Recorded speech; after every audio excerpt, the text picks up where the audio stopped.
Hello again. Bagito boy in the house, in the place to be. Nandito na tayo sa ating destinasyon na para sunduin ng ating mga boss, ama manager. Ganda na sikat ng araw, tirik, 5:30 pa lang niya mga boss idol. 5:30 pa lang ng umaga mga boss. Work mode tayo mga boss idol. Dito na naman tayo sa ating hideout tuwing umaga sa parking area sa Damam.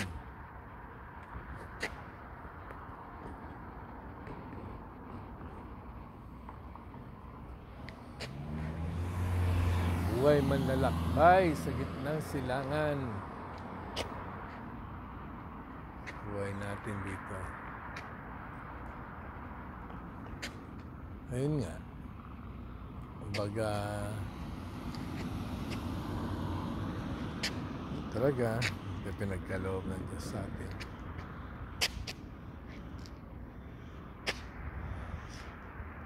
Sana makapag-build din. May pagkaloob ng Diyos. Parang maliit na business lang.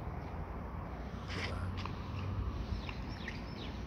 Yung sasapat na sa pang-araw-araw.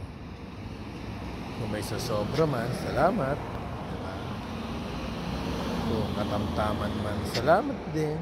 Diba? Huwag lang kapusin. Yun lang. Saka syempre nandun na rin yung good health natin sa pamilya. Ano naman mo sa Saudi, di ba? Lalo na nagbabadya-badya yung gera dito sa Saudi. Badya-badya pa lang naman. Di ba? Ano naman yung mga news? Saudi.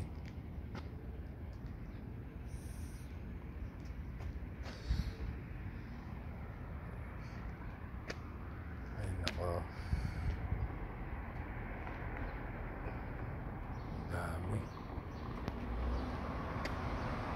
Daming panahon pa. Buhay dito. Kailangan talaga makapag-subi-subi ka kahit pa paano.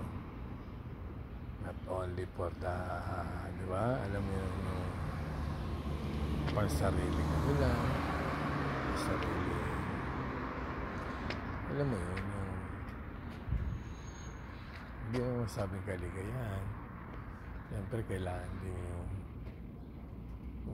ka may build para sa pamilya, para sa sarili, di ba? Para kahit pa paano, siyempre, nagkakaedad ka. Kailangan meron kang pagkukuhanan ng pera, di ba? Yung income na tinatawag. Para magawa mo yun, siyempre, kailangan mo ng pera. Di ba? Alam mo, ganun lang kadali, no? Pag nandun ka lang sa point na bagay na inaalam mo, kailangan talaga pagsusumikapan mo rin, di ba? Pag nangangamuha ka, pinagsusumikapan mo gumising, trabaho sa kanila, di ba? Kailangan ganun din pag nag-build ka ng sarili mo. Much better nga, mas kailangan doblein, triplein mo pa kung kinakailangan na para mag-boom ang business, di ba? Although marami na talagang business na pwede pagkakitaan, ang mga ano na lang kung aangkop talaga para sa'yo. Diba? Yun lang naman mga boss idol. Bagito boy, Saudi boy, and may the God bless us always. Thank you.